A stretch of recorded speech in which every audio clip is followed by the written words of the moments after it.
I just got back from an amazing trip in Greece, Athens, the Athenian Riviera, where we celebrated a family wedding. And it got me thinking about the architecture, especially after we took a tour of the Acropolis and all the ruins. And it made me start thinking about Greek Revival architecture in New York City. Greek Revival is an architectural style that draws directly from the ancient Greek temples. Think symmetry, tall columns, clean lines, and that timeless, elegant vibe. It became a big deal in the early 1800s in the US and in Europe when culturally people were looking for a new tradition rather than something tied to British architecture.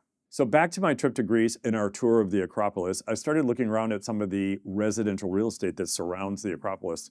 And of course, I got curious. I asked the tour guide, is this sought after real estate? And she answered, of course it is. It's some of the most expensive real estate in not only in Greece, but in Europe in general, especially if you have direct views of the Acropolis and the Parthenon. Imagine sipping coffee on your roof deck while you're looking at the Acropolis every morning.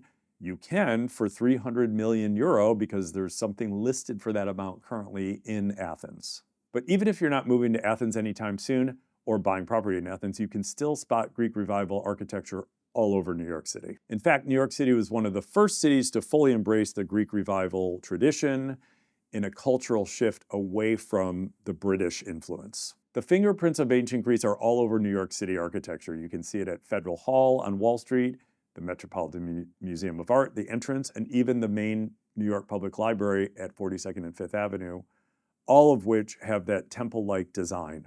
You'll also find Greek Revival in residential neighborhoods like the stately co-ops on 5th and Park Avenue and brownstone neighborhoods like Greenwich Village and Brooklyn Heights, and also beautiful stretches like Cushman's Row in Chelsea in the West 20s, and the row of townhouses on Washington Square Park North, just above Washington Square Park. And the best part, in New York City, you don't have to choose just one architectural style. In a single walk, you can pass Greek columns, Beaux-Arts palaces, Art Deco spires, and gleaming new glass condo towers. It's like an open-air museum of design from all around the world, and astonishingly, it works. And that's the magic of this city. It's eclectic, it's layered, and it's got a little bit of Athens in its bones.